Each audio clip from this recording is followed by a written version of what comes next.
Morning. Morning. Welcome back to another episode of 30 something podcast. Yeah, welcome back. I hope your weeks have all been good. How did yours go? Mine was all right. I had a bit of a stress. We haven't actually even spoken about it, which we'll do another time, but I had a bit of a stressful week. But Okay. yeah, I'm glad it's over. Yeah. How was your week? My week's been really good. Busy. Again, work has been extremely busy this week. So, my New Year's resolutions have been on the back burner. Yeah. But I did do like an hour of self-work this week, so at least I had that one vote for myself. I feel like my week started off so well. I did my mood board. I did all my visual stuff. I ticked a load of stuff off my list and my diary. And then the back end of the week, just, I don't even know what happened. I'm still recovering from it. But, that is what happens there with me. So as long as you get back on track, it's all good. All good. Yeah, perfect. So obviously it's episode 2. I'm really excited for this one. I feel like we have a lot to unpack here. Yeah. Today's podcast, we have named it, and the name is Thriving Through Your 30's, Turning a Midlife Crisis into a Midlife Awakening. Literally, because we are middle-aged now. Ish. We're middle-aged, okay? Almost. I would say that me and Hannah and I, had a midlife crisis extremely early. Yeah. For me, it was like one day before I turned 30. I was an actual mess, and my 30th birthday celebrations were incredible. My dad went above and beyond for me, but the evening before I turned 30, oh my gosh, like I went into myself. I was sat in my bedroom and I went into myself, and I think that when you hit a milestone in your life, like your 30th, your 40th or whatever, you start to compare yourself to others, and you start to think, oh my gosh, being honest, I thought by 30 years old, I would own my house outright. Yeah. Genuinely. I thought I would be married, have children, have my own car, have a job where I was in, the right field of work, bare minimum. And that within that field, I would have had like several promotions by that age. And you were happy in that job too. That was the field you wanted to be in. Yeah. And that was kind of your steady journey now for the rest of your life. And you were happy, content. Everything's great by 30. Instead I woke up on my 30th birthday, not in a relationship, and I mean like by far not in a relationship. I like literally would say to people, if they asked me if I was single, I would say I'm very single, because I literally wasn't even speaking to anyone. No kids, obviously, didn't own a property at the time, didn't even own a car. I was still jumping into my dad's car, a little run around. I love that car though. My little Polo. I've had a Polo since I was 18, and it was secondhand from then, so it's like, what? Is that still the same one? Babe, you have to put the key into the door to open the door. It's that old. Anyway, it's a great car. So why have I digressed so I don't know, but I'm invested. we moved.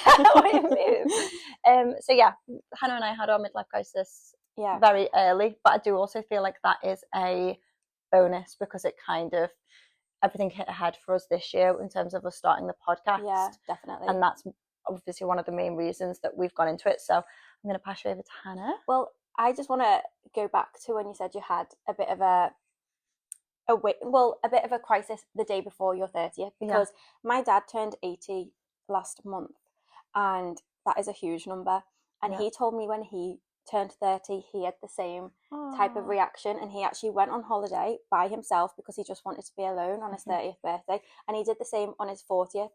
And could you imagine being 80 and thinking 40 years ago I was so like pissed off that I was aging to the point I took myself away on holiday and so I could basically sulk, but then having 40 more years, I think we don't realize how young we still are. We God willing, we still have a very long time to go, and if you want to change your life around, there's no time like the present, literally, midlife crisis or not. And I think this episode, like putting a midlife crisis on its head and trying to kind of turn it into something where you will have this actually realization and amazing things can come from it, will be a really good episode for some people. So yeah, I think we should define what a midlife crisis is. Yeah, I think we should get good old Google up. We should get Google.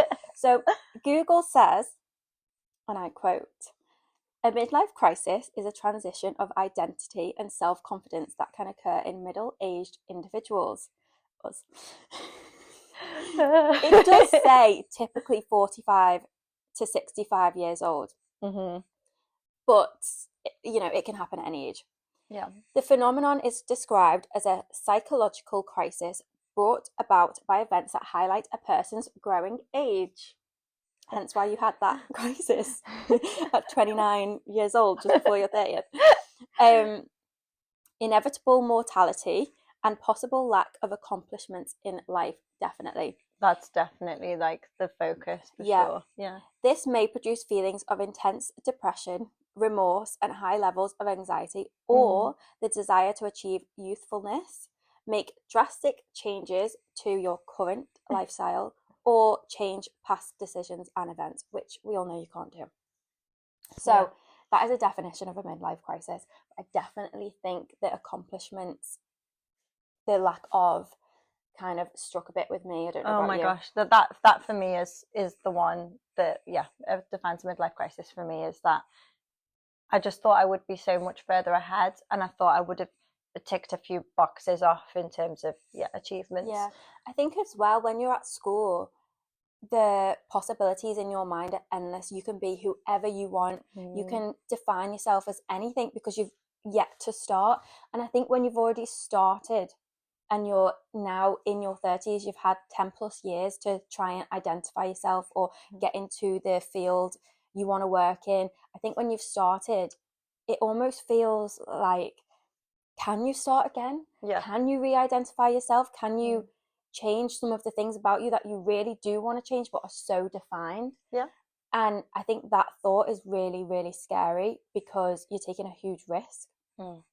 I don't know. I agree. Like, there are so many things I thought I would also have that I don't. So I think when you and I were thinking and talking about how we want to change things in our lives, it kind of did stem from we weren't in the situation or the position we wanted to be in. Yeah, it's definitely one of the main reasons we went into the podcast is because we wanted something that we ourselves could control first and foremost, because we've spent all of the years that we've worked, both myself and Hannah, we've worked for somebody else or a company. So, they control your hours, they control your wage. No matter how hard you work, you kind of know at the end of the month what you're going to earn. And it was very much like, do we really want to do this week in, week out until we retire? Yeah. No, we don't. So we definitely need something that we can control. That's why we went into this field. Hannah and I are both very creative. She's very artistically creative musically. I'm artistically creative in terms of like incredible drawings and paintings. Like, incredible. I love. Thank you. I love you. Incredible. So yeah, we definitely want something more creative because our job roles are not creative at all. They're much more, business. But you know what I do think as well, when I was doing a bit of research, it said as well, like, changing a lot of people now in our age. So we grew up with social media just starting out. Whereas now, if we were a lot younger, we could see social media as a job. Yeah. And social media is so appealing to be your job because you're in control of your hours, you're in control of what you post online. And a lot of us are on social media, so why not make money from it? Whereas when we were younger, that wasn't a choice for us. It wasn't a thing, yeah. But I think now a lot of people are kind of clicking on to the fact that, hang on a minute, I could be doing this and making so much more money, and I'm on social media anyway. And I'm not saying that is everyone's midlife crisis, not at all. Not at all, of course. But I think that can play a part in it because you're seeing so many other people pursuing their dreams and their passions, and you're looking at yourself and thinking, hang on, why am I doing this job when, like, I don't have to be doing it, and it is so easy now to see people living their dreams and fulfilling what they want to do in life. So yeah.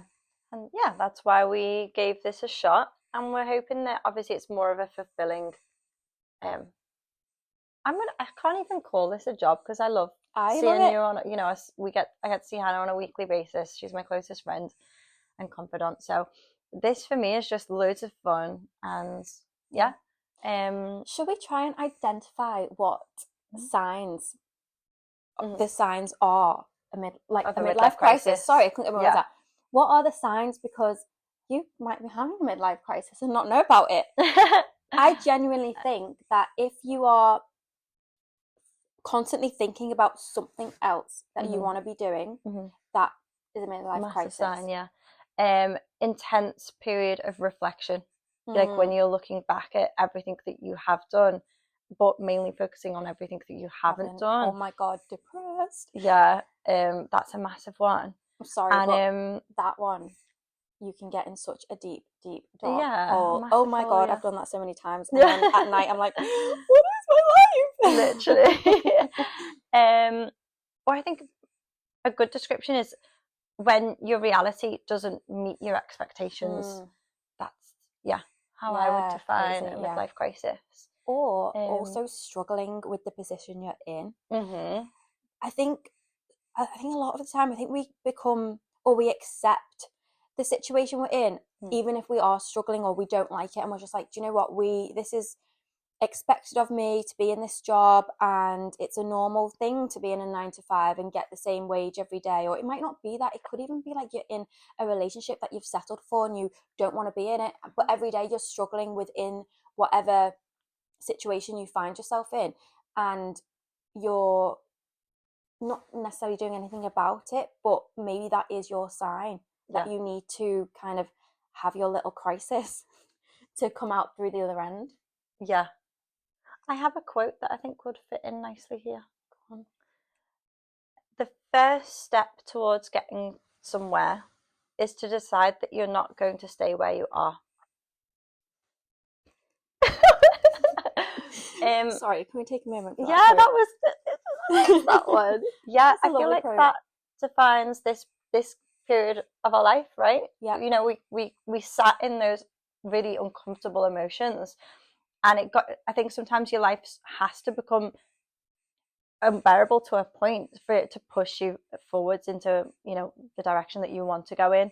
Whether that's, myself and Hannah right now are trying to keep our main job and do this on the side, and see where it takes us. We've just had a discussion about 20 minutes ago saying, should we just quit our jobs and just do this full time? But no, that would be really irresponsible. We're going to wait it out for a bit. But yeah, that's also another thing, is obviously when you're thinking about a midlife crisis and trying to turn things around, it's, do you make a massive decision and put in all your bets, place all your bets on one? Put all your eggs in one basket. Oh yeah, that one could work too. Thank you. It's like, find the phrase. What's the phrase? I do think though, with you, I don't know what you said just before, but it made me think that I actually am in a situation right now, and have been for a long time, where I think like God or whoever, the higher person, is telling me you need to be out of this situation, and I'm just ignoring the signs. I know I'm ignoring them, and I'm just like, I'm not ready yet to have my moment and just change everything right now. But the signs or the tests or whatever are getting worse, and it's like, you need to do something about it right now, otherwise it's just gonna get worse. And sometimes I think it's so scary, the thought of changing, that we just ignore those signs. But I think you need to use those signs as that opportunity. Is like, this is basically your kick up your bum, isn't it? Because it's your own intuition telling you that you're not happy at the end of the literally. day. Yeah. So I don't know. I think if you're in a situation where you really do want to change something, it is important to maybe just take one small step, because you can have a midlife crisis, and you, like you said, you can change everything and put all your eggs in one basket, or you can slowly, like we're doing, trying to slowly change. Yeah, because you still got to be responsible. If you've got bills, you've got outgoings, you've got to put food on the table. It's not about just quitting your job, and unless you're in a completely different situation, then absolutely. But yeah, you definitely need to look at your financial side of things. It's always going to be something that you have to consider. But I do think the more people I speak to in our age group, the more we're all experiencing a very similar feeling. Yeah. What is it about 30s? In fact, I spoke to my sister today, who's 22, and she did say 30 was the new 20. And maybe we're all having a crisis. Yeah. Maybe everyone, 20s are a difficult period, but I do think 30s may be the new 20s, because the more people I speak to in their 30s, yes, I have a child, but a lot of my friends do not have children yet. A lot of my friends are not in relationships yet. Or if they are not married, or they haven't bought a house together, or a lot of people don't live together. And usually by that age, you would have thought. I always say this, like, we were raised on, you know, moral ground of a previous generation, and we're just going into this, you know, like TikTok high, like fast-paced era where the morals are completely and entirely different. So we are in a very awkward age group being 30 now, because it's like, you know, you want the traditional, you know, or you might not, but you've been raised on traditional values for the most part, haven't we? But then we're in this world right now where things are changing and very rapidly, especially with like AI coming into play. Yeah, definitely. I think this is a really, really difficult age to navigate. I think we were dealt a really weird hand, especially with social media, and especially with like, I think our generation was the first generation where, okay, not everyone can afford a house at that age, and you have to work 2 jobs, the mum and the dad. It's long gone are the days where potentially only one parent could work and get by. And I think we are like the first age group to really experience that, and so we're all fucked up basically. Which is why you're watching this pod. No, I'm joking. But you know, it's hard to navigate. I don't know if it's harder for the younger generation having social media, like and social media from the second, not knowing any different. I'm not sure, but it is a difficult age we're in. I think maybe we should talk about some inspiring stories, because we understand, we've come to terms with the fact that yes, we are having a midlife crisis essentially, and yes, we've put our foot forward to make a change now. But Hannah and I were doing some research just in regards to, you know, success stories in your 30s or later on in life. And some of the things you come across are just phenomenal, and it really is like inspirational. For anyone who's been to Mowgli, the restaurant. Great restaurant, by the way. It's a lovely restaurant, yeah. It serves Indian food, it's great. I think they have 2 now in Liverpool. There's 2 in Liverpool, but I think she's got about 12, if not more now. Oh, really? Yeah. Her name is Nisha Katona. She was actually a successful barrister. I mean, to go through all of that training, and then, you know, she experienced a lot of sexism and racism when she was in that role, and she just said, I don't want to do this anymore. And I guess, you know, that was her kind of midlife crisis, is that she decided, I'm gonna cook. I'm going to make a restaurant. I'm going to introduce, you know, my heritage cuisine, which is Indian food, in the way that it's presented to me at home, and bring it to, you know, at first the people of Liverpool, because that's where she opened first. And, you know, she's massively successful now. She opened her first one in 2014, and she was in her 40s when she made that change. Had she have not done that, you know, would she still be a barrister? Would she still be unhappy in that role? Like, obviously we don't know, but had she have never done it, Mowgli wouldn't have existed, which I just find phenomenal. I've been to Mowgli with my mum, my dad, I've been with my friends, I've been with, like, you know, it's such a lovely place to go to. And she's got one in Edinburgh, I think. But also look at her being able to do that, fulfill that, be successful. How many other people are there in her situation that just haven't taken that step? What are we missing out on? Yeah, like we don't know what version of us exists yet, because we haven't done it. Yeah. But what are we missing out on? No, selfishly, I mean, like, what other cuisines are we missing out on because someone else has it? Or like experiences are we missing out on because you guys at home want to be stuck in a Monday to Friday? Come on, like, but you know what I mean? Like, she has, and you know, I bet she would have faced so much difficulty doing that. Absolutely. Obviously, these nothing worth having is easy, but look at the success of that story now. Yeah. And to do it in your 40s, so she still has 10 years on us before she even started it. Which is why I think it's better to go through a midlife crisis earlier, because, you know, fingers crossed we've got time on our hands. Or have several midlife crises. I think it is good to have a couple of midlife crises.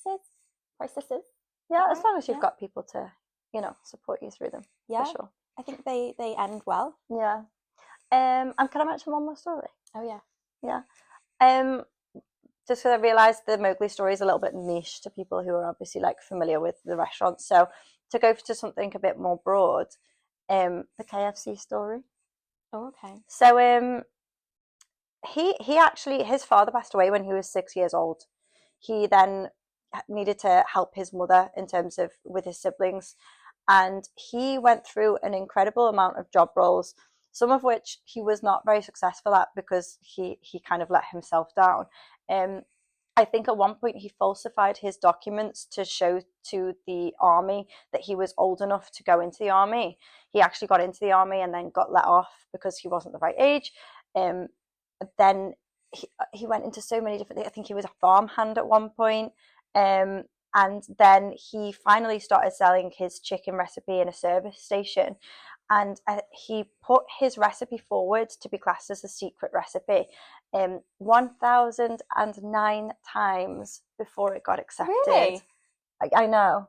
I mean, I think of the dedication that took, and the the setbacks that and how that would have made him feel as well.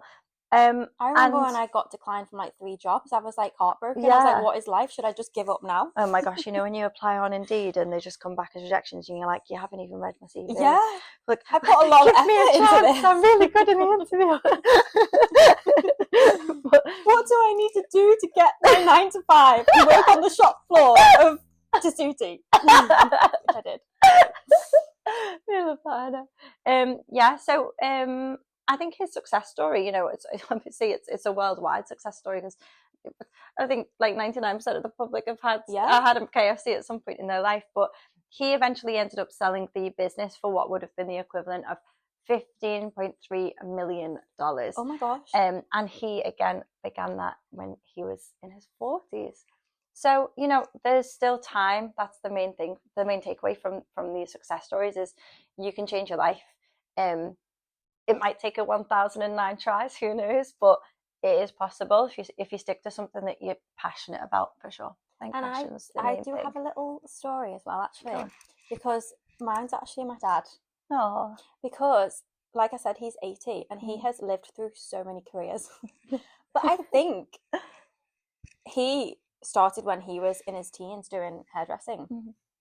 And it was only through hairdressing did he realise, when he bought a salon after years of working, did he realise he could make way more money renting the flat upstairs than hairdressing. Oh, yeah. And so that's how he got into property. But then obviously, I think through a lot of, if you start a business or you do work for yourself, there's going to be so many trials and tribulations that you're going to face. And I think through them, my dad actually has started over so many times to be able to get through a different phase in his business. And sometimes a lot of times has started different businesses to try and offset another one, or ensure that one of the businesses stays afloat. So there was a time where the property, I think it was 2007, where everything crashed in England, and he started another business to make money to support building and making new homes.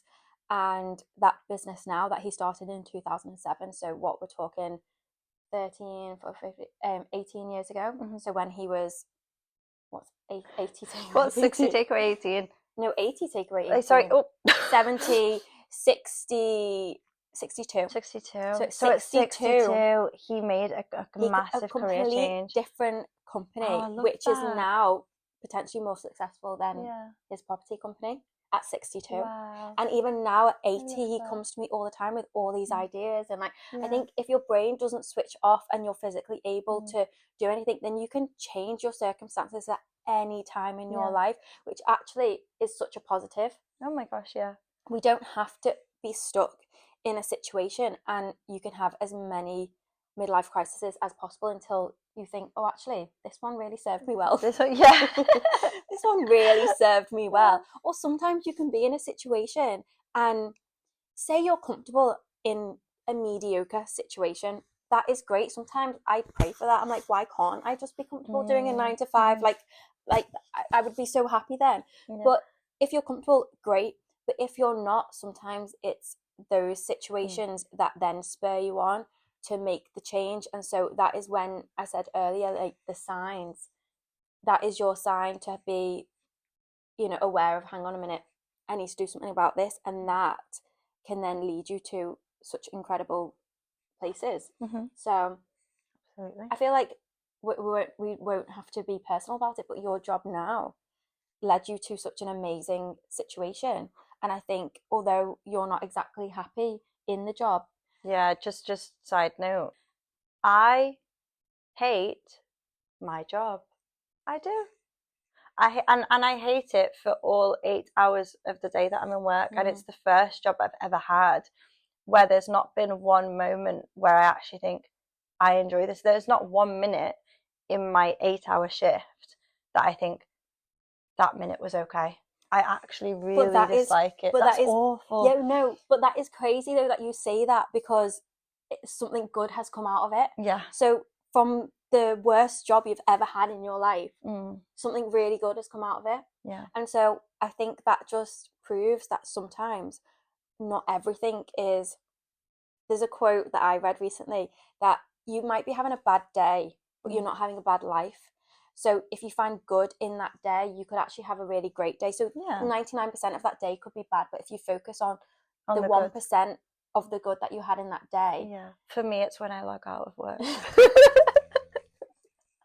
No, I'm kidding. I have a hell of a lot to be grateful for. If I didn't have a really good family structure and really good friends, oh my gosh, my friends over the last year have been like, my rocks, my absolute rocks. And yeah, as you said, of course, I always try to think of the positives, but I think for me, being so uncomfortable in my workplace has pushed me in the best way. Otherwise I wouldn't be here. Yeah. But I do think, well, I don't know about you, but I am genuinely having a midlife crisis. Oh yeah, girl. I'm definitely having a midlife crisis. Why didn't we put alcohol in these? I don't know. By the way, this sums me up as a coffee drinker, because I mean, I'm an avid coffee drinker. Sorry to just talk about something else. If you know me, Starbucks just helps me get through the day. And Starbucks is so weak. Like, people actually take the piss out of me for going to Starbucks, but it's amazing. Because their coffee itself is so weak. But I'm like, this milky concoction that she's got in this thing in this cup is a representation of Hannah. Should we play a game? Yeah, shall we? Should we play Would You Rather? Yes. Midlife crisis version. Oh, really? Okay. Oh, God. Bear with. The phone's coming out, guys. Okay. Oh, my God. I'm scared. No, if they're all nice questions. Okay. This might actually answer. The questions will answer some questions. Some questions from the podcast. Yeah. Ooh, yeah. And I want to get I want to hear your thoughts on them. Okay. Would you rather seek advice from older mentors or peers in the same age group when experiencing a midlife crisis? Oh, that is so tricky. It's so hard, why I'm like both, and I'm like, that's not the game. Do you know why I think that is tricky? Because older peers have older mindsets, but have also so great much more experience. And have so much more wisdom. Yeah. Whereas younger peers might spur you on and encourage you to do things the old peers might not but they might have better advice. I also find that younger peers have more of that self-confidence sometimes to just go and do something crazy. Yeah, because it's like life hasn't knocked you down enough yet. You're still like, oh, the sky is blue. And then when you're 60, you're like, fucking hell. No, I totally agree. The one advice I've learned this week, and it's nothing to do with it, but is to not let your emotions control your life or anything work related, because then you will fall into basically, I had a situation at work where I let my emotions control me. It didn't go very well. I was very unprofessional. But I do think that if you let your emotions control your life, then you might end up on the wrong road. And I think if you were to go to an older person, they would already know that and be really, or is it logistic or really realistic? Realistic or methodical. Yeah, where maybe a younger person might be like, what does your heart tell you to do? Yeah. Do you know what I mean? Yeah. Also, yeah. Whereas an older person has lived so much that they would be more realistic and be like, hang on a minute, just stop right there. Yeah.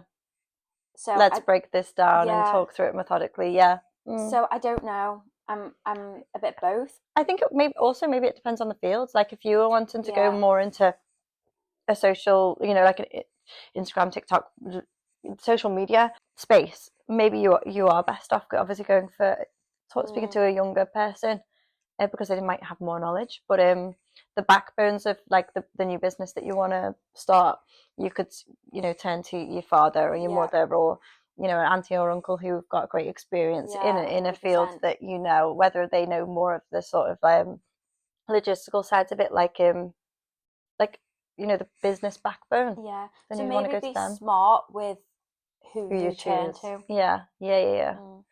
Okay, should we ask another one? Go on, go for it. Would you rather seek immediate drastic change or take time to carefully plan your next steps? Right now, me and Hannah are like, I quit everything. No, I don't know, because we know what's gonna. I know. Oh, I don't know. If the bigger the risk, is it the bigger the reward? Yeah, but I mean, it has to be done well. Yeah, but I don't know. Like, when I look at certain businesses or business men, business women, I do feel like when they just go for it, that's like the most successful. That's the most successful businesses you see, is when they just went for it. Like, they probably weren't even getting much out of it for maybe even like 5-10 years, where so many people would quit, but they just put everything into it and didn't stop and just went for it, like hell for leather. Is that what the phrase is? Oh, I don't know, I've never heard that one before. Okay, not sure. But so maybe you are supposed to go all in for something you want and really fight for it, but maybe because we are in a world where it's A, that's really scary, B, that might not be realistic, and so a lot of us do try and do it on the side and like choose the safe route. Yeah. There's a space for both, isn't there? I think. Yeah. Last one. Would you rather seek validation from others during a midlife crisis, or focus entirely on self-acceptance? Well, we know what really the answer should be, which should be the second option. But I think a lot of us are just wired to seek external validation. Yeah, definitely. I think a lot of us really, this is deep, this now. We've gone deep. I think a lot of us know deep down what we can and can't do, what we want to do with our lives, but we almost ask everybody else for them to say, yes, go and do it, before we go and do it. Yeah. Even though we know really what we can and can't do. Except for this, actually. You know, with the podcast, Hannah and I discussed the podcast for a long while before we started it. And I did not ask anyone if they thought that this was a good idea. I told one person that's very close to me about the idea, but I by no means asked for permission or felt as though I needed, you know, someone to say, yeah, you should do it. Absolutely not. No, on this decision, I was like, I'm going to do it because what am I going to lose? Yeah. What am I going to lose? Nothing. I mean, with the podcast itself, I did speak to others, but again, I don't think I asked, should I do this? What do you think of this? I definitely asked more like, oh, what do you think of this theme, or what do you think? But it was very much, no, I'm doing it. Yeah. I will say that I feel as though me speaking to family members or friends about potential ideas that I have, I know that I get a lot more support from my friends, because I just think they maybe want the best for me, but also maybe they're not being realistic because they don't want to be like, that's not a good idea. But what I will say is, the more I actually speak about certain stuff I want to do, the more I don't do it. Yes. There's this thing, apparently, if you speak about something outwardly and tell people, you know, say if you want to become a doctor, and you start telling people, oh, I want to become a doctor, or I want to train to do this, and apparently when you say that sentence to another person, you actually receive like the endorphins that you would get from had you actually become the doctor.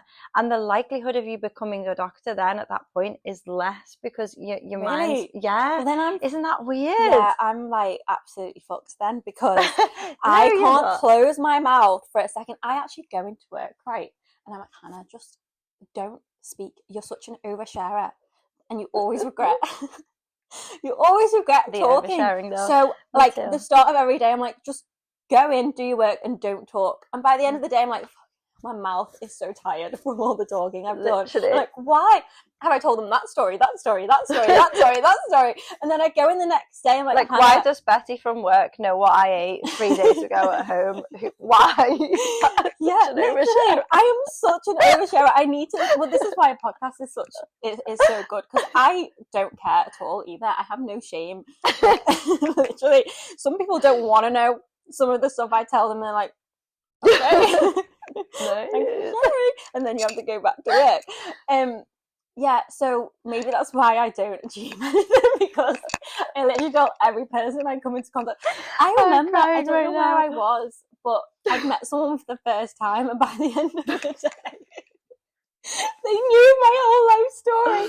And I was like, I'm never going to see this person again. They didn't have, like, they couldn't get a word in edgeways, and they know, like, everything from childhood. You know you've had a bad conversation with someone, right? When you leave the conversation and they know everything about you, and you don't know anything about them. But sometimes as well, I will overshare to, like, keep the conversation going. Yeah, to fill the gap. Say stuff I don't actually want to say. And I'm talking, and I'm like, Hannah, why are you saying this as I'm talking? But then I'm like, then there's no conversation to be had. So I might as well tell them why I went to the doctor yesterday. Oh my gosh, the depression is real right now. I think you proved it live on TV. Yeah. But I'm exactly the same as you. Oh my gosh, I overshare so much, especially to fill in the gap.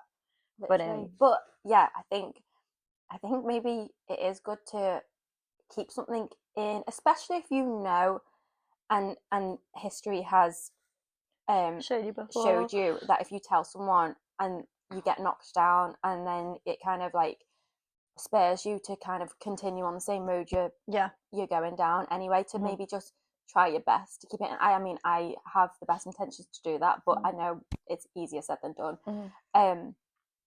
Because I just think life is so short. There's a saying that the best ideas in this whole world are in the graveyard. Yeah. Because they are, not to go morbid, but they never fulfilled their potential. Yeah. They never did that one business idea that, you know. Yeah.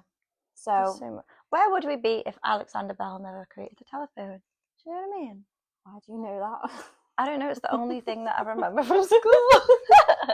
Why do you know that? Why did that just come off the top of your head? Recessions of my brain. Of all the information you can carry up there, that is what you continue to, to obtain. I've got a little bit of general knowledge there. I'm quite proud of myself with that one, actually. Yeah, I have zero. No, you do.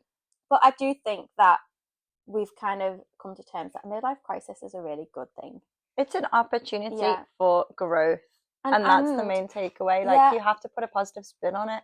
This could be that jumping board for you to leap into the existence that you're supposed to be experiencing. Yeah. And if you're sat there thinking, oh my God, I'm not supposed to be having a midlife crisis, like, I definitely identified someone having a midlife crisis as, like, really, really a lot older than us. Yeah, a lot more kind of, what's the word, like, almost had this same kind of structure for so much longer, and then had this huge epiphany. I think you can stop and start things and have a midlife crisis at any point in your life. And I mean, a person who has a midlife crisis can look like any of us.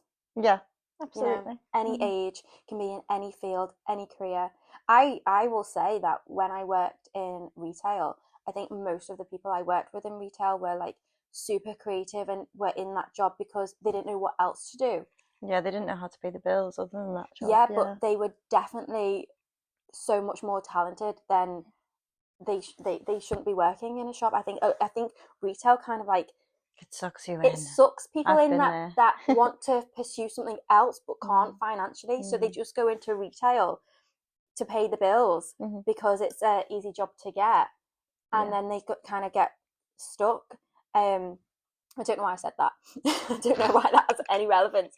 But I just think, don't judge a book by its cover. Anyone can be in any situation whereby they're not happy, and everything can look so great on the outside, but it might not be. And someone might be dealing with those really difficult decisions about, I'm going to change my whole life. And it's about being supportive for the people around you as well that come to you maybe having a midlife crisis, and not judging, because that can happen to anyone at any time. Yeah. Absolutely. Aww. Yeah. Will you be here for me during my current midlife crisis? I'm right here by your side, regardless whatever you're going through. I always will be here for you. Maybe we're midlife crisis buddies. Maybe we should buddy up. maybe you know how we talked about New Year's resolutions and buddying up. Maybe we should buddy up midlife crisis. I feel like we already are. This podcast is our midlife crisis. Yeah, this is the visual of our midlife crisis. Guys. Oh, this has been a really lovely chat. This today. has been a really lovely chat. Yeah. And I just want anyone to know who is, because it can be quite tough, who is struggling, that let's just turn it on its head, and it's actually going to be a midlife awakening. It's not a crisis at all. Good things are going to come. You're going to be the best version of yourself when you get through this, and take the first step and be brave and just go for it. So yeah, I agree. This is a visual representation of a midlife crisis. I should have brought my lamp with me and done my nails today. But yeah. Oh yes. Let's finish off the podcast with something that we promised would be a constant in our podcast, which will be your weekly quote to keep you going for the week. I wonder if it will kind of coincide with our topic today. When you feel for it. Choose one. Okay, I'm going to try and be really like in tune. Give me a sign. Should the camera eat first? Have you heard that saying? Can you even see it? Can you even see it? I have no idea. Do you want to read it? Difficult roads often lead to beautiful destinations. I was so in tune. That was so in tune. That is, I mean, you could have picked a better one. Difficult roads often lead to beautiful destinations. I love that one. Yeah. Yeah. So if you're on a difficult road, the difficulty of your midlife crisis is, as we mentioned earlier, like sometimes a jumping board for you to go forward and do what you truly want. Yeah. So with that, guys, I hope you have a lovely week. I hope you find some inspiration to at least do one vote of confidence for yourself. Do something this week that's for yourself. And if you are starting a new journey, let us know in the comments below, or get in touch, because we always have little question boxes. We want on your Instagram. feedback. We want this to be a very interactive podcast, and we can't wait for it to be more inclusive with our viewers. So please follow, comment. Any interaction is really important for us. It would mean the world to us. Yeah, and we are your new agony ants. Yeah, because of our age, we actually are. We're not even agony sisters. We're agony ants. But yeah, cheers to you guys, and we'll see you in the next one. Yeah, bye guys.